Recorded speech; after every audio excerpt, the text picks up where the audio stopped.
Alice Wamahiga sent me a very interesting WhatsApp message. She told me to discuss some of the major lessons from what has transpired in Olkalau. And if you're watching this for the first time, Sam Ngodo of DCP has won in Olkalau. So now that I've caught you up to speed, these are the 4 lessons coming out of Olkalau. And with no further ado, let's get after it. Lesson number 1. Rigathi Gashagua is in fact a master of politics. Allow me to explain. The plan all along by IEBC and UDA to steal elections was very simple. They were to delay the voting machines, i.e. the Kim's kit, so people would be late in terms of voting, and voting would go past the 5 p.m. deadline all the way into probably 7, 8 p.m. so that the counting will then spill over into the 11th hour, 12th hour. Before you know it, it's midnight. People are asleep, and that is when they subvert the will of the people. But to counter that nonsense, what did Gashagua do? He told these people, it is 5 p.m., 54% of us have voted. Those of you who have not voted, go home. It is not a must. Within that 54%, we have a victory. And that's what they did. That jump-started the counting. By 9 p.m., we had 70% of all the votes, and people are congratulating Sam Ngodo. Just listening to this directive from Rigathi Gashagua. Roll the tape.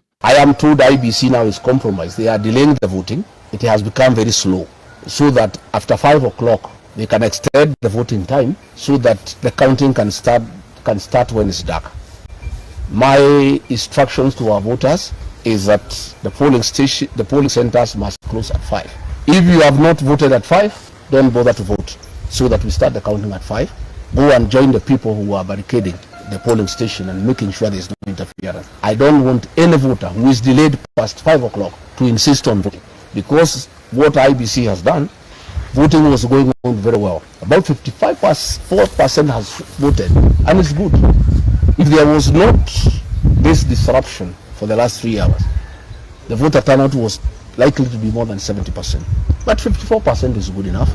And we don't have to insist to vote because we have already won. So again, because of that directive from Rigathi Gashagua, counting of votes started at exactly 5 p.m. and by 9 p.m. we had 70% of the votes counted, and Ngodo was the apparent winner. That's what you call quick thinking on your toes. And because of that, once again, this statement towards Ruto from Rigathi Gashagua remains valid in my books. Roll the tape. And by the way, I don't want to brag, but I want to tell William Ruto, you don't know any politics. You know nothing. I'll teach you politics next year.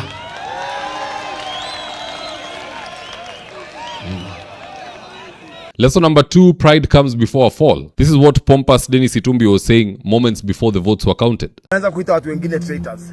Geoffrey, this country is larger than you, my friend. Na leo, si wewe ndio ulikuwa unasema kila wakati ati uleta William Ruto akashinda election. William Ruto hajakanyanga Olkalau. Hajapiga simu 10 kama wewe huko kufanya campaign. My friend Geoffrey, hii election tutakufunza hata si William Ruto unahitaji. Your response ni sisi, hawa vijana wanacheza bola hapa. Sisi ndio wale wase. Siku zogo.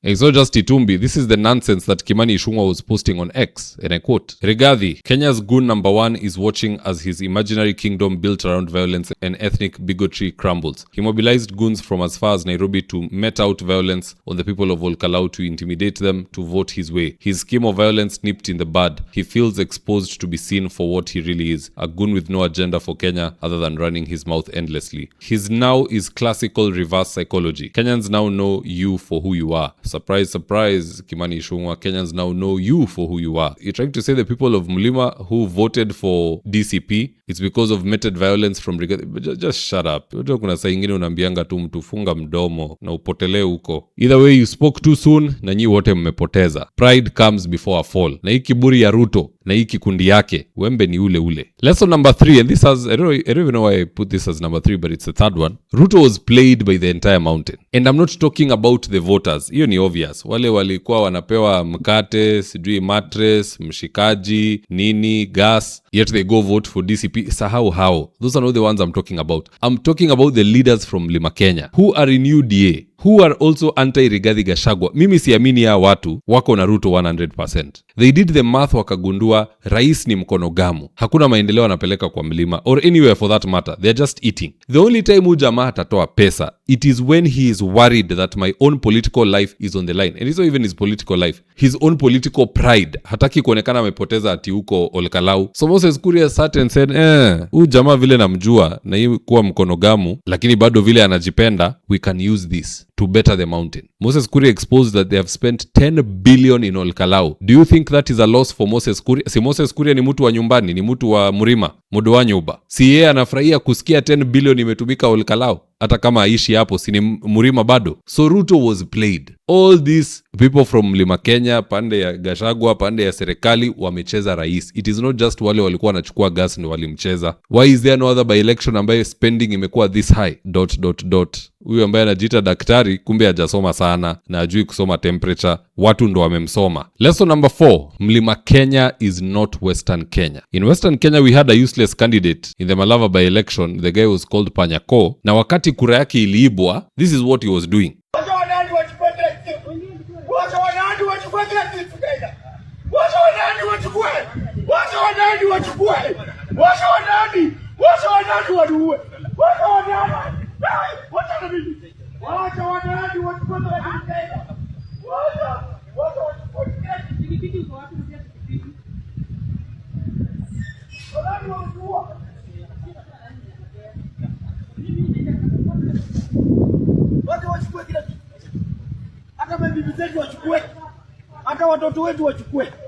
But on the flip side, Sami Kamau Ngodho wakati kura yake inaibwa, ameenda kwa polling station, amefurusha hao ambao wanajaribu kuiba. He has recovered cartridges from bullets. He has addressed the media. Agenda kusema wacha Wanandi wachukue kila kitu. Huyo mtu hata si Mluya. We are donating him to another community. But anyway, just listening to what Sami Ngodho had to say when they were trying to subvert the will of his people. Beti Maina, Mheshimiwa Beti Maina, wewe wacha. Ulitafuta kura, ukatafuta vizuri siku 80 days. That was enough. Why are you bringing goons to attack the people of Olkalau? Don't you have any mercy? Are you a mother in the first place? It is very shameless of you. I've even listened to what you are telling Mheshimiwa Shaban. Kwa wanautanyesha doigana. Ulifinya kazi na joy, umefikia utafinya kila mtu. Kaedeta nye hata atuko nyesi yote wewe kwa buyeno. So yeah, plenty of lessons to go around, but this is not enough. We need to remove the top don pale kwa hiyo Game of Thrones. Yule amekalia hiyo Iron Throne astahili kuwa hapo. Alifika hapo kupitia ukora na manjia mingi za ujanja.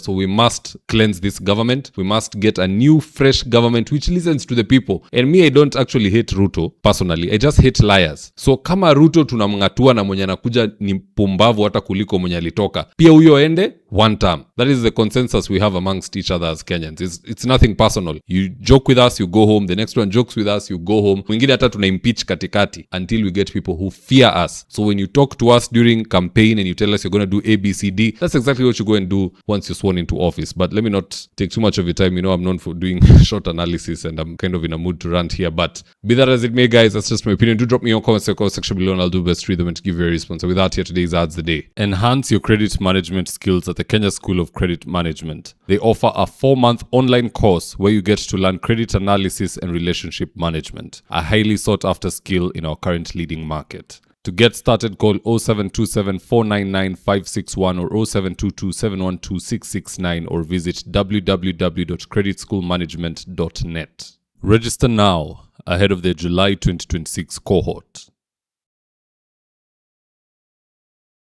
If you're in need of electrical wiring, solar installation, or electrical fittings such as strip lights, snake lights, downlighters, or chandeliers, contact Engineer Wycliffe at 0707 476602 and he'll get your house dapped up.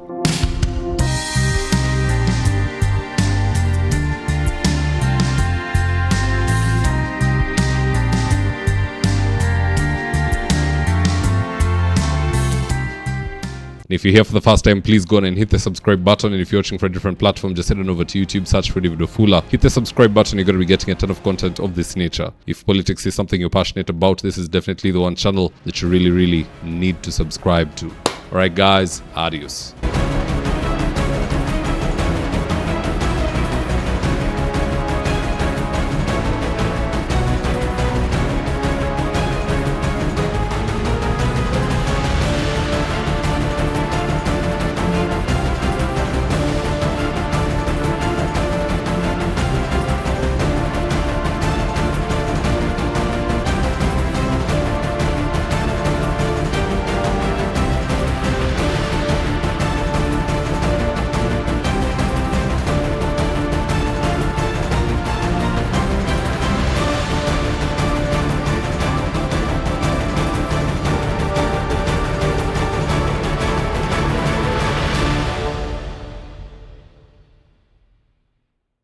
Thank you for choosing David Wafula as your primary news platform.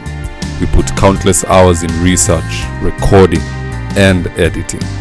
By showing up each and every day to watch our videos, you encourage us to generate more videos for the viewers. We are on a mission to inform, educate, and build a better tomorrow.